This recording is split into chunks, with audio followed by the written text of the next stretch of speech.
주의 보혈 능력이 또다 주의 피 믿음 주의 보혈 그 어린 양의 매우 길은 피보다.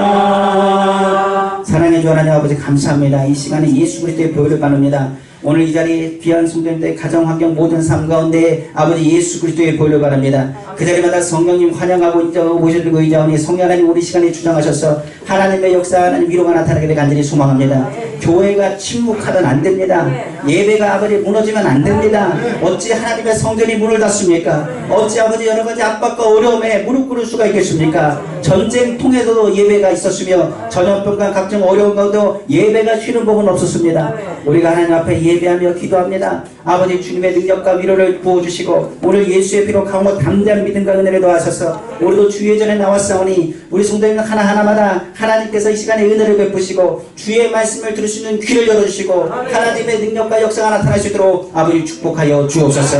그러므로 주의 영이 누구든 자유함이 있느니라. 아버지 오늘도 보혈로 덮습니다. 그 자리마다 성령님 환영하고 인정하고 무시하고 의자오니 성령님 주관하셔서 오늘 말씀을 듣는 자나 전하는 자나 오늘 주님 안에 은혜 그리고 위로 하나님 승리 힘을 얻고 용기를 얻고 감대함을 얻는 귀한 시간 될 수 있도록 축복하여 주옵소서. 이 모든 말씀 만왕의 왕이시고 만주의 주가 되시며 능력에 능치 못하심이 없으시며 살아서 역사하시는 우리 주 예수님의 이름으로 축복하고 기도합니다. 아멘.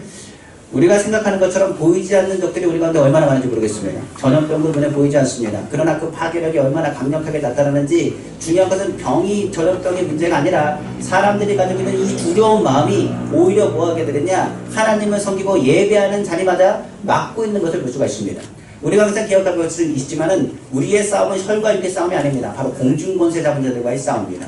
이럴수록 성경은 말합니다. 전염병이 들든지 어려움이 있든지 환경 가운데 풍랑이 일든지 너희는 하나님의 성전을 향해서 두 손을 들고 기도하고 부르짖을 것을 성경은 바라고 있으며 이 모든 것을 막지 못하는 모든 재난은 누가 하시는 것이냐 하나님께서 건지시고 구원하지 아니하시면 불가능하다는 사실을 기억하시길 주님으로 축원합니다. 그러므로 오늘 예배 드릴 수 있다는 것이 감사한 일이고 오늘 기도할 수 있다는 것이 감사한 일이고 우리가 찬양할 수 있다는 감사한 일이고 하나님의 역사와 치료가 이 자리에 나타나기를 다시 한번 주님의 이름으로 축원합니다. 오늘 본문의 배경은 다른 것이 아닙니다. 민수기에 나오는 발락과 발람의 이야기에서부터 시작됩니다. 발락은 우리가 락이라고 들어가면 왕이라는 의미를 나는 히브리에서 이제 파생된 언어입니다. 그렇기 때문에 발락 왕, 바로 모압의 왕이죠. 그리고 선지자 이름도 비슷합니다. 발람입니다. 발람은 무엇보다도 이 하나님의 음성을 듣는 선지자 중에 하나였습니다. 중요한 것은 이 선지자가 하나님의 음성을 듣고 하나님의 말씀 안에서 선포하고 기도할 때 그가 말하는 말대로 축복하면 그 사람이 축복을 받고 저주하면 그 사람이 저주를 받는다고 이야기합니다. 그러다 보니 이 사람이 얼마나 유명한 사람인지 어떤 사람인지 잘 모르겠지만 많은 사람들이 그에게서 축복을 받길 원하고 그 사람의 입의 말이 얼마나 권능 있고 능력이 있다는 것을 알았습니다. 성경은 보면 이 발람은 하나님의 음성을 듣는 사람이었습니다. 하나님이 무슨 음성을 듣든지 그 음성대로 선포할 때마다 하나님의 역사가 나타났다는 것을 알 수가 있습니다. 그 소문을 발락이라는 왕이 들었습니다. 그래서 발람을 찾아가서 무엇보다 이를 통하여 이스라엘을 저주해 줄 것을 당부했습니다. 민수기 20장 6절에 말합니다. 우리보다 강한 이 청하건대 와서 나를 위하여 이 백성을 저주하라. 내가 혹 그들을 쳐서 이겨 이 땅에서 몰아내리라. 그대가 복을 빚는 자는 복을 받고 저주하는 자는 저주를 받는 줄을 내가 알리라고 성경은 말하고 있습니다. 이때 하나님께서 이 발람에게 말씀하십니다. 이야기하기를 이르되 너는 그들과 함께 가지도 말고 그 백성을 저주하지도 말라. 그들은 복을 받은 민족이라 성경은 말하고 있습니다. 그러니까 이스라엘 민족은 하나님께 택하신 복받은 민족이기 때문에 쫓아가지도 말고 저주하지도 말라고 성경은 말하고 있는 것입니다. 쫓아가지 않자 이제 발락 왕이 이제 발람에게 더 많은 고관들과 더 많은 조건을 걸면서 다시 우리를 쫓아와 줄 것을 당부합니다. 당신이 무엇을 원하는지 간에 내가 다 해줄 겁니다. 그러니 나를 따라 와서 이스라엘 저주해달라고 이야기하고 있습니다. 성경은 민수기 20장 15절에 15절에 말하고 있습니다. 발락이 다시 그들보다 더 높은 고관들을 더 많이 보내매 그들이 발람에게 나아가서 그에게 이르되 십벌의 아들 발락의 말씀에 청하건대 아무 것에도 거리끼지 말고 내게로 오라. 내가 그대를 높여 크게 존귀하게 하고 그대가 내게 말하는 것은 무엇인지 시행하리니 청하건대 와서 나를 위하여 이 백성을 저주하라 하시더이다. 여기서 보니까 당신이 원하는 건 뭐든지 해줄 것입니다. 당신을 높여줄 것입니다. 그러니 나를 따라와 주십시오. 그러면 당신이 요구하는 모든 삶을 허락해 줄 테니 따라달라고 이야기합니다. 그때 또 하나님께서 이 발람에게 말씀하셨습니다. 민수기 바로 22장 20절 말씀이죠. 밤에 하나님이 발람에게 이를 때 그 사람들이 너를 부르러 왔거든. 일어나 함께 가라. 그러나 내가 내게 이르는 말만 준행할지어다. 성경은 말하고 있습니다. 그리고 나서 오늘 본문의 말씀이 시작되는 얘기입니다. 성경을 보면 발람이 아무 문제가 없어 보입니다. 그리고 하나님의 여호와의 사자가 왜 나타나는지를 사람들은 의아해합니다. 하나님이 가라고 말씀하시지 않았습니까? 라고 이해할지도 모르겠습니다.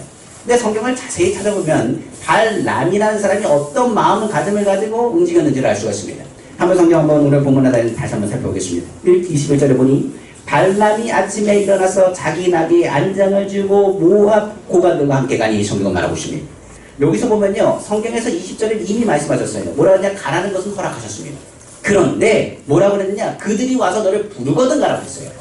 그런데 뭐라고 그랬냐, 부르지도 않았어요. 아침이 됐는데 뭐 하느냐, 벌써 떠나려고 준비하는 겁니다. 하나님이 허락하셨으니까 난 떠나야지 하면서 나귀에다 안장을 치우는 거예요.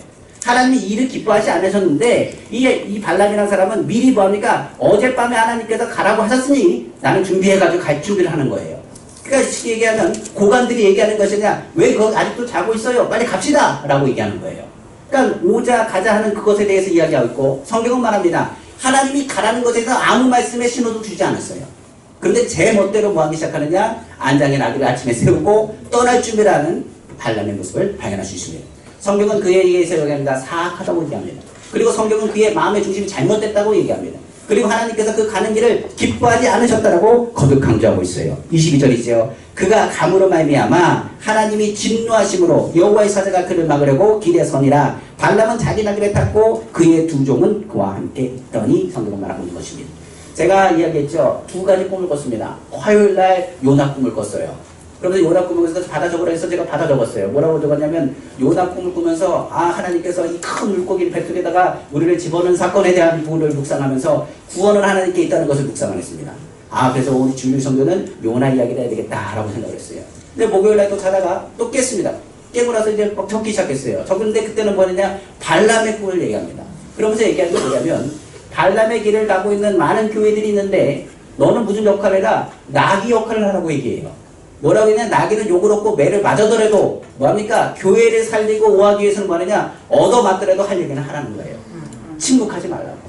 오히려 성경에 이야기하면서 오히려 침묵하면 누가요, 이스라엘은 침묵했을 때 돌들로 통해서 하나님은 찬양 돌릴 것이고, 오히려 너의 삶 가운데 너에게 삶에 하나님의 예배에 대해서 침묵했을 때 누구를 통해서요, 나귀를 통해서. 오히려 영적인 물질, 영적인 그런 대상이 아닙니다. 그럼에도 불구하고 나귀가 말을 하는 것처럼 오히려 잘못된 길에 대해서 오히려 살리기 위해서 그것들을 감당할 것임을 성경은 말하고 있었기 때문에 그렇습니다.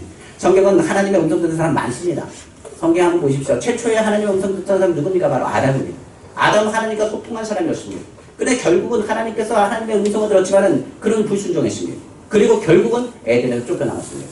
그가 가려는 길을 바로 에덴으로 같이 가고 싶지만 갈 수 없는 상황까지 놓이게 되었습니다. 성경에 우리가 하는, 제가 묵상했다는 요나도 동일합니다. 요나도 어디로 가라느냐, 니느웨로 가라고 했습니다. 그러나 그의 하나님의 음성을 들었음에도 불구하고 민족에 대해서 생각하고 이기적인 마음 때문에 그는 다시스로 갔습니다. 하나님께서는 풍랑을 준비하셔서 그 다시스의 모든 것을 가는 길을 막으셨습니다. 그리고 또한 성경에 보면 하나님의 사람이라는 사람이 나옵니다. 여로보암 시대 베델의 제단을 향해서 이것의 예배가 잘못됐다는 것을 선포하고 제단을 쪼개면서 잘못된 것을 이야기하며 회개할 것을 선포했던 사람이 누구냐? 바로 이름은 나타나지 않은 하나님의 사람이었습니다. 그 하나님의 사람이 하나님께서 말씀하셨습니다. 너가 이스라엘로 가서 그것을 선포했을 때 뒤도 돌아보지 말고 아무것도 먹지 말고 쉬지도 말고 가서 선포하고 돌아올 때도 다시금 어디 거두지 말고 거기서는 무엇을 주든 물도 마시지 말라고 했습니다. 그런데 늙은 선지자가 이 베델에 있는 그 근방에서 이야기합니다. 돌아오는 발에 하나님의 사람에게 말하기를, 나도 하나님의 사람이요 선지자입니다. 그러면서 말하기를, 하나님께서 어저께 나의 밤에 꿈속에 나타나셔서 말씀하셨는데 우리 집에서 쉬고 먹고 마시라 했습니다. 하나님의 사람이 하나님께 물어보지 않았습니다. 그 말을 듣고 하나님의 사람, 하나님의 선지자라는 말만 듣고 그 집에 가서 유숙하고 밥을 먹기 시작했습니다. 그러자 하나님의 사람, 그 늙은 선지자, 하나님의 영이 임하지 않은 그 사람을 향해서 하나님의 영이 임하고 그를 통하여 예언하게 한 말씀이 바로 열왕기상 13장 21절 24절 말씀입니다. 그가 이더로부터 온 하나님의 사람을 향하여 외쳐 이르되, 여호와의 말씀에 내가 여호와의 말씀을 어기며 내 하나님 여호와께서 내게 내리신 명령을 지키지 아니하고 돌아와서 여호와가 너더러 떡도 먹지 말고 물도 마시지 말라 하신 곳에서 떡을 먹고 물을 마셨으니 내 시체가 내 조상들의 묘실에 들어가지 못하리라 하셨느니라 하니라.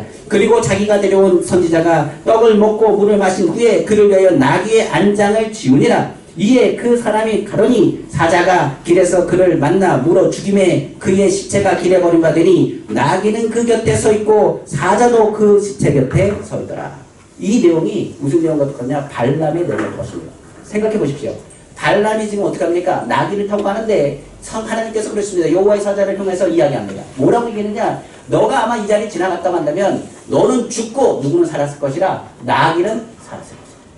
그러니까 지금 하나님의 사람에게 한 얘기입니다. 너는 하나님의 음성과 하나님의 명령을 듣지 않고 그 길을 갔기 때문에 하나님께서 어떻게 하셨어요? 사자를 통해서 물어 죽이게 하셨고 오히려 어떻게 합니까? 나귀는 살리는 사건을 하나님의 사자를 통해서 보여주신 것입니다. 마찬가지로 한국교회도 똑같습니다. 지금 한국교회가 해야 될 것은 다른 것이 아니라 주님 앞에 예배하며 기도해야 되는 상황입니다.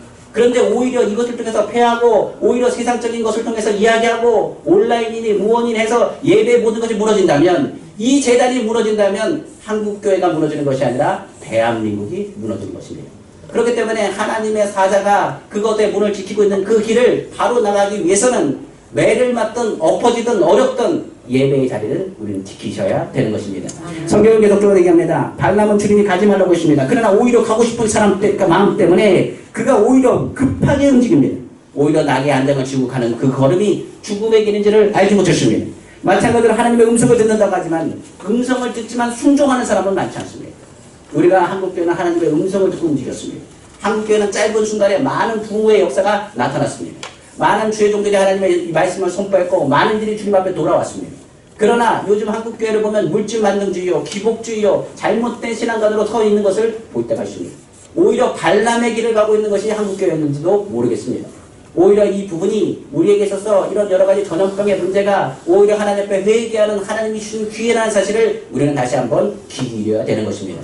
오히려 요나에게는 뭘 준비했냐? 큰 물고기를 준비하셨습니다. 큰 물고기는 잘못된 게 아닙니다. 큰 물고기가 없었더라면 요나는 기회를 얻지 못했습니다. 오히려 우리가 아는 것처럼 발람에게 있어서 이 나귀가 없었더라면 무엇보다도 발람에게도 기회가 없었을 것입니다. 오히려 한국교회가 이런 코로나나 여러 가지 어려움의 사태가 없었다고 한다면 회개하고 주님을 찾을 수 있는 기회를 영영 놓칠 수 있을 수밖에 없었다는 사실을 우리는 기억해야 되는 것입니다. 그러므로 성경에서 말한 것처럼 우리는 오늘 이 시간을 기억해야 됩니다. 괜히 우리가 신앙생활하면서 절기를 정해놓은 것이 아닙니다. 오늘 우리가 생각할 것이 있습니다. 지금 이 모든 것이 창건한 이때가 사순절 기간이라는 것을 우리는 기억해야 됩니다. 교회가 이 기간에는 예수 그리스도의 안에서 고난을 경험하고 그리고 예수 그리스도 안에서 부활을 상징하며 하나님과 함께 예수 그리스도에서 충성을 다짐하는 기간이 사순절 기간입니다. 이 기간 동안에 이 전염병으로 세상 많은 것 가운데 우리나라를 흔들어 놓는데 정말 충성이 무엇이고 예배가 무엇이고 하나님에 나아가는 것이 무엇인지를 이 사순절 기간 동안에 주님께서 오늘 묻고 있다는 사실을 다시 한번 귀 기울이기를 주님의 이름으로 축원합니다. 그러므로 주님보다 먼저 가지 마시고 무엇보다 주님의 말씀에 순종하여 믿음으로 나아가길 간절히 원합니다. 그럼 다시 한번 본문으로 들어갑니다. 나귀의 입을 여기 하신 하나님에 대한 부분들을 다시 한번 듣기 원합니다. 발람이 이제 나귀를 몰고 가는데 나귀가 말을 듣지 않습니다. 화가 나서 3번 때리는 부분이 성경에 나와 있습니다. 나귀가 23절에 보니 여호와의 사자가 칼을 빼어 손을 든 것을 보고 선 것을 보고 길에서 벗어나 밭에 들어가지라. 발람이 나귀를 길을 돌이켜려고자 채찍질하니 여호와의 사자가 포도원 사이 좁은 길로 가서 걷고 좌우에는 담이 있더라. 우리가 아는 것처럼 담이 벽돌담이 아닙니다. 쉽게 얘기하면 동물들이 못 들어오기도 빼쭉빼쭉하게 담을 만들어 놓은 거예요. 그러니까 그 옆으로 가서 발람이 그 나귀가 벽 쪽으로 붙어갔다는 얘기는 그 발이 다 찢기고 피가 나고 상처 났다는 것을 의미합니다. 그러니까 화가 나는 거예요. 그러니까 채찍을 질 수밖에 없습니다. 성경을 보니 나귀가 여호와의 사자로 몸을 담에 대고 발람의 발을 그 담에 짓누름에 발람이 다시 채찍질하더니 여호와의 사자가 더 나가서 좌우에 피할 데 없는 좁은 곳에 선지라. 나귀가 여호와의 사자를 보고 발람 밑에 엎드리니 발람이 노하여 자기 지팡이로 나귀를 때리는지라. 그러니까 앞에 있는데 이제 피할 길이 없어요. 그랬더니 나귀가 그 자리에 엎드리나 주저앉습니다. 그러고 나니까 이제 화가 나서 지팡이로 머리를 때리고 나귀를 때리는 발람의 모습을 발견합니다. 그가 깨닫지 못하자 여호와께서 나귀 입을 여시작합니다. 발람에게 이르되 내가 당신에게 무엇을 하였기에 나를 이같이 3번이나 때리느냐. 아무리 그가 충성하고 했을지라도 제멋대로 움직이는 나귀를 발람은 화가 나고 이걸 참을 수가 없었습니다. 오히려 분노하여 말합니다. 발람이 말하기를 내 손에 칼이 있었다면 나귀는 이미 죽었을 것이라고 말하고 있습니다. 민수기 22장 29절에 30절입니다. 발람이 나귀에게 말하되 내가 나를 거역하기 때문이라. 내 손에 칼이 있었다면 곧 너를 죽였으리라. 나귀가 발람에게 이르되 나는 오늘까지 당신의 일생 동안 탄 나귀가 아니냐. 내가 언제 당신에게 이같이 하는 버릇이 있었더냐. 그가 말하되 없습니다. 그러자 하나님께서 어떻게 하느냐. 그 보지 못하는 발람의 눈을 열어주십니다. 하나님의 안에서 나귀의 말을 깨닫지 못할 때 눈을 여셔서 하나님의 사자를 보게 하는 장면이 31절에 나와요. 그때 여호와께서 발람의 눈을 밝히심에 여호와의 사자가 손에 칼을 빼들고 길에 선 것을 그가 보고 머리를 숙이고 엎드리니 여호와의 사자가 그에게 이르되 너는 어찌하여 내 나귀를 이같이 3번 때렸느냐. 보라 내 앞에서 내 길이 사악함으로 내가 너를 막으려고 나왔더니 나귀가 나를 보고 이같이 3번을 돌이켜 내 앞에서 피하였느냐. 나귀가 만일 돌이켜 나를 피하지 아니하였다면 내가 벌써 너를 죽이고 나귀는 살렸으리라. 우리가 지금 경고의 말이죠. 발람이 어떤 입장이 됐냐. 나귀 입장이 되는 겁니다. 하나님은 뭘 갖고 있었냐. 칼을 갖고 있었습니다. 중요한 것은 발람이 이야기한 겁니다. 발람이 자기 말로 한 겁니다. 제멋대로 움직이는 나귀. 네가 여태까지 평생 충성하고 말 잘 들었지만은 지금 네가 평생 말 들었더니 지금 제멋대로 행동하는 행동 때문에 어디냐 화가 나가지고 그 진노로 인하여 내가 칼이 있었다면 널 죽였을 것이라고 발람이 이야기해 있습니다. 그런데 하나님의 사자를 보고 칼을 들고 하나님의 사자의 음성을 듣고 나서 그가 깨닫습니다. 아니 내가 여태까지 하나님 말씀대로 충성하고 살았지만 아침부터 움직이는 모든 것이 누구 마음대로요? 제 마음대로 움직였어요. 그가 생각한 것은 내가 모압을 쫓아가는 것 하나님이 허락하셨기 때문에 내가 무슨 말 하든 뭐 하든지 간에 하나님께서 나에게 축복할 것이고 하나님께서 뭐 하신 간에 내가 모압에서 높은 자가 될 것이고 많은 사람이 나를 인정해 주겠지. 자기 생각을 가득 차서 움직였던 그 길을 하나님께서 막아주십니다. 우리도 생각해 보십시다. 한국교회의 그 상황을 봐야 돼요. 우리는 누구 중심으로 삽니까? 예수 중심으로 살아갑니까? 아니면 세상과 타협하고 삽니까? 우리의 신앙생활에 하나님의 영광을 위해서 살라고 말했음에도 불구하고 내 멋대로 자기 마음대로 하나님의 음성을 무시하고 경고를 무시하고 욕심에 눈이 얻어서 하나님의 중심으로 섬기지 않고 살 때가 많이 있습니다. 오히려 거기서 발람이 깨닫습니다. 그리고 하나님께 말합니다. 발람이 여호와의 사자에게 말하되 내가 범죄했습니다. 당신이 나를 막으려고 길에 선 줄을 내가 알지 못하였나이다. 당신이 이를 기뻐하지 아니하시면 나는 돌아가겠나이다. 주님이 가는 것을 거절하신 게 아닙니다. 준비되지 않고 가는 그것이 어떤 길이기 때문에 죄악의 길인 것을 아셨기 때문에 그래요. 오늘 우리에게 묻습니다. 예배 드리는 것은 당연히 하나님 기뻐하시는 일이에요. 그런데 많은 사람들이 예배 드릴 때 어떻게 예배드리냐? 감사함을 드리지 않습니다. 예배 드릴 때 이 발람과 같이 혹시나 뭐가 생길 것을 바라보고 예배 드리는 사람이 있습니다. 기도하면서 의문이 이렇게 합니다. 하나님 나 오늘 기도했습니다. 오늘 예배했습니다. 나에게 복 주십시오 라고 기도하는 사람들이 많이 있습니다. 한국교회 대부분이 어떻게 기도하느냐? 하나님 나에게 복 주십시오 라고 기도합니다. 복 달라는 것이 나쁘다는 게 아닙니다. 그들이 요구하는 그 기도 내용이 자신의 욕심과 자신의 이기주의에 똘똘 뭉친 모습으로 나타난다는 것입니다. 하나님은 영과 진리를 예배하는 자를 찾으세요. 발람을 오히려 그 마음을 부서뜨리시고 하나님께서 그 마음의 중심이 섰을 때 비로소 주님이 가라고 명령하신 것입니다. 우리가 항상 기억해야 돼요. 주님 말씀하시면 가고 멈춰서는 멈춰서는 겁니다. 주님이 가라는 그 길은 가는 것이고 기도하는 자리를 놓치지 말아야 되는 것이고 예배 드릴 때 신령과 진정으로 주님 앞에 귀하게 예배 드려야 되는 것입니다. 우리는 한국교회가 문 닫는 모습을 발견합니다. 그리고 지금 여러 가지 핍박과 어려운 가운데 있습니다. 이때 우리가 침묵하지 않고 외쳐야 될 건 다른 것이 아닙니다. 예배 회복이 이루어지길 원하고 진정한 회개가 우리 상황 가운데 나타나야 되는 것입니다. 그러므로 오히려 성경은 말합니다. 교회를 안정시키고 이를 위하여 죽을 수밖에 없는 발람을 살리신 하나님께서 다시 한번 한국교회와 순복 온빛교회와 귀한 성도들에게 지금 기회를 주고 계시는 겁니다. 교회가 예배자 정말로 예배의 사명을 감당하고 오히려 위기가 기회가 되고 어려움이 오히려 은혜가 되고 오히려 하나님의 역사가 나타나기를 간절히 소망합니다. 35절에 말합니다. 여호와의 사자가 발람에게 말합니다. 그 사람들과 함께 가라. 내가 내게 이르는 말만 말할지어다. 발람이 발락의 공원들과 함께하니라. 요나는 큰 물고기 때문에 살았습니다. 그것을 준비하던 기회가 없었다고 아까 얘기했어요. 마찬가지로 발람은 하나님께서 그 나귀를 통해서 다시 한번 발람에게 기회를 주셨습니다. 요나가 얘기했고 발람도 얘기했습니다. 구원은 하나님께 있습니다. 하나님 말씀에 순종하겠습니다. 요나는 니느웨에서 발람은 모함에게는 바알 산당으로 올라가 하나님의 말씀 담아준 대로 니느웨에게는 국률, 하나님의 국률을 선포하게 했고 특별히 발람은 이스라엘을 향해서 임마누엘 되시는 하나님을 선포하게 하셨습니다. 자, 여기서 우리에게 주신 메시지가 있어요. 교회는 이 하나님의 기회를 가지고 무엇을 선포할지를 들어야 됩니다. 발람이 예언한 예언은 단순히 그냥 예언이 아닙니다. 오늘 한국 교회가 주님 중심에서 들어야 될 메시지입니다. 민수기 23장 18절에서 21절 말씀입니다. 봉독해 드릴게요. 발람이 예언하여 이르기를 발락이여 일어나 들을지어다. 십볼의 아들이여 내게 자세히 들으라. 하나님은 사람이 아니시니 거짓말을 하지 아니시고 인생이 아니시니 후회가 없으시도다. 어찌 그 말씀하시는 바를 행하지 않으시며 하신 말씀을 시행하지 않으시랴. 내가 축복할 것을 받았으니 그가 주신 복을 내가 돌이키지 않으리라. 야곱의 허물을 보지 아니하시며 이스라엘의 반역을 보지 아니하시는도다. 여호와 그들의 하나님이 그들과 함께 하시니 계시니 왕을 부르는 소리가 그 중에 있도다. 하나님은요 거짓말 아니하시고 후회하지 않습니다. 자기가 축복하기로 작정한 사람을 축복해 주십니다. 그리고 오히려 이스라엘 향해서 야곱을 향해서 이렇게 말합니다. 야곱의 허물이 없다는 게 아닙니다. 허물을 보지 않는다고 말씀하십니다. 이스라엘 향합니다. 반역이 없는 게 아닙니다. 그들이 반역할지라도 성경은 말합니다. 보지 아니하시겠다고 말합니다. 하나님께서 복 주시는 게 바로 이거예요. 너희 허물과 너희 반역을 보지 않겠다. 여호와 그들의 하나님이 그들과 함께 계시니 이 무슨 얘기예요? 임마누엘입니다. 하나님이 함께 하시니 왕을 부르는 소리가 그 중에 있도다. 왕은 누굽니까? 바로 예수 그리스도입니다. 사주절기간 저는 이 말씀을 준비하기 위해서 이 자리에 왔습니다. 한국교회가 진짜로 선포해야 될 메시지는 누구냐? 예수 그리스도예요.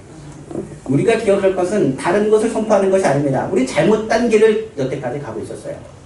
주님이 이 예배 가운데 원하시는 것, 큰 물고기 뱃속에 들어가서 하나님의 마음을 선포하길 원하셨던, 회개의 선포를 원했던 요나의 메시지와 같이 발람이 축복의 메시지를 다는 것을 얘기하지 않습니다. 예수 그리스도에 대한 선포가 우리 가운데 회복되기를 간절히 원합니다. 아멘. 그가 찔림은 우리 허물 때문이요 그가 상함 우리 죄악 때문이다. 그가 징계를 받아 평을 흘리고 그가 채찍에 맞음으로 나음으로 입었다고 말하고 있습니다. 우리의 허물을 덮으시고 우리의 죄악을 건지시고 우리의 허물을 치료하시고 우리의 반역된 것을 용서하시는 주님. 교회가 선포해야 될 것이 바로 예수 그리스도에 대한 치료입니다. 병이 나면 병원을 갑니다. 그러면 상처받은 영혼은 어디로 가야 돼요? 교회로 가야 됩니다. 우리가 기억할 것입니다. 한국교회의 유일한 희망은 예수 그리스도에 대한 메시지가 회복돼야 돼요.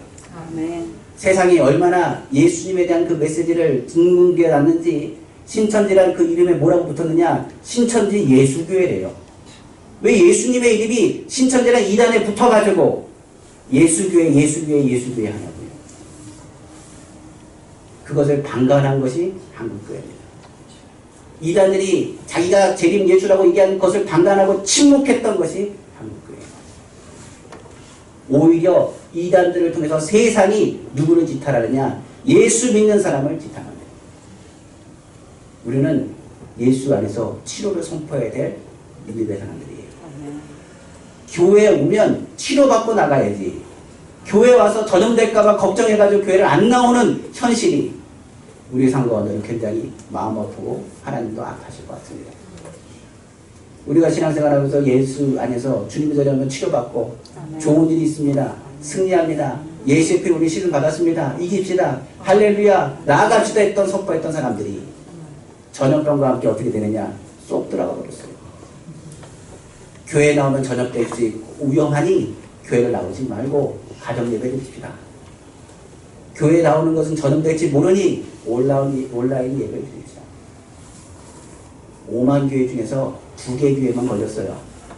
한 교회는 저쪽 신천지 쪽이고 그것도 교회도 아니지만 그리고 그것에 대한 부분에서 여러 가지 많은 사람들이 있지만은 다른 데에서 퍼지고 이런 건 얘기하지 않습니다. 아예 교회를 찍어서 이야기하고 있어요. 얼마나 예수 능력이 줄어들었으면 많은 사람이 예수 능력을 체험하지 못했으면 예수님의 치료에 대한 것을 경험하지 못했으면 예수님의 이름이 땅바닥에 떨어져 있고 오히려 예수 그리스도 안에서 믿음으로 선포하고 치료받아야 될 교회의 자리가 닫히는 이런 일들이 일어나는지 모르겠습니다. 오늘 주님 말합니다. 발람에게 뭘 준비했다고? 나귀를 준비했다고. 저희는 저희 교회는 나귀가 되길 원합니다. 얻어맞더라도요 예배 드리고요. 때리더라도요 예배 드리고요. 엎드려서 지팡이로 맞더라도 예배 드립니다. 끌려가더라도 예배 드리고 이제 벌금 내라 그래도 벌금 내고 예배 드립니다. 그리고 나서 어떻게 하느냐? 나중에 하나님께서 눈을 열어주실 때요. 오히려 한국교회 전체가 회개하고 예수의 능력이 회복되는 우리 순복음교회와 우리 성도들이 다 되기를 다시 한번 주님의 이름으로 축원합니다. 말씀을 마치겠습니다. 오히려 하나님이 저희 교회뿐만 아니라 우리에게 주시는 기회예요. 오히려 하나님 더욱 주님을 바라보고 말로만 예수 치료, 예수 승리 선포하는 게 아니라 믿음 안에서 하나님의 영광을 돌리는 우리 성도들 되기를 다시 한번 주님의 이름으로 축원합니다. 말씀 다시 공독해 드립니다. 민수기서는 23장 20절 21절 말씀을 제 말씀에 또한 은혜로 생각했어요. 내가 축복한 것을 받았으니 그가 주신 복을 내가 돌이키지 아니하니라. 우리에게 주신 복이 뭡니까? 예수 그리스도예요. 성경은 말합니다. 야곱의 호물을 보지 아니하시며 그리고 이스라엘의 반역을 보지 아니하십니다. 우리의 잘못된 것, 연약한 것, 긍휼을 베푸시고 이제 보지 않습니다. 이 사순절 기간 동안에 주님이 하신 일입니다. 그분은 우리의 임마누엘 되시죠. 하나님이 그들과 함께 계시니 오늘 우리 성도님과 함께 하시니 왕을 부르는 소리가 그중에 이스라엘이 복받은 것은 그 가문 가운데 누가 있었기 때문에요. 바로 예수 그리스도가 있었기 때문입니다. 우리 교회는 그러므로 오늘부터 다시 한번 선포합니다. 예배 중심의 교회고 오직 예수 그리스도를 바라보는 교회며 주님의 마음 정리해서 재앙을 돌이켜 하나님의 긍휼을 선포하고 오직 예수 그리스도 안에서 하나님이 주신 기회를 놓치지 않는 주님의 교회요. 예수 이름 안에서 승리하는 치료의 교회 되기를 다시 한번 주님의 이름으로 축원합니다. 기도하겠습니다. 사랑의 주 하나님 아버지 감사합니다. 말씀을 준비하면서 우리의 유일한 희망이 예수님인 건 압니다. 아버지 교회에 나와서 치료는 예수님이 있습니다. 치료 받았습니다. 우리가 믿음으로 선포하면서도 아버지 두려워 나오지 못하는 사람들이 많습니다. 하나님 아버지 많은 사람들은 얘기할 겁니다. 아버지는 지금 이런 시대에 오히려 교회가 더 정부의 방침을 따라 가야 될 것 아니겠느냐고 말합니다. 반드시 지켜야 될 건 지키고 질서도 지켜야 됩니다. 그러나 하나님 말씀에 위배되는 것은 우리는 침묵하지 말고 소리쳐야 됩니다. 동성애의 문제가 어찌 국가적 방침이라서 이게 맞다고 생각합니까? 성경에 위배됩니다. 소리쳐야 됩니다. 아버지 교회를 괴롭히는 여러 가지 정부의 여러 방침에 대해서 어떻게 순종합니까? 하나님 주님께서 말씀할 그 위정자들 위해서 기도하되 아버지 우리는 예배 중심으로 다시 서야 됩니다. 그러면 하나님 마음을 굳건히 하고 아버지 이번 보이지 않는 적들을 이겨나길 원합니다. 많은 성도들이 염려와 두려움에 떨고 있습니다. 가족들이 교회 나오는 것을 무서워합니다. 그리고 말하기를 내가 가고 싶지만은 아버지 여러 가지 어려움이 많습니다라고 핑계합니다. 그러나 주님 교회는 치료받는 장소입니다. 오히려 이 자리가 치료되는 장소가 되길 원합니다. 그럼 오늘 이 시간에 예수 이름으로 선포하오니 각종 질병은 물러갈지어다. 염려는 물러갈지어다. 당뇨도 치료하여 주시고 아버지 아픈데도 치료하여 주시고 오늘 이 자리에 주님의 능력이 나타나기를 간절히 소망합니다. 그럼 오늘 주님의 기적을 체험하는 아버지 순복음 은빛교회에 오늘 예배드리는 성도들을 향한 하나님의 은혜가 임하게 하여 주옵소서. 이 모든 말씀 사랑해 주신 예수님의 이름으로 축복하고 기도합니다. 아멘.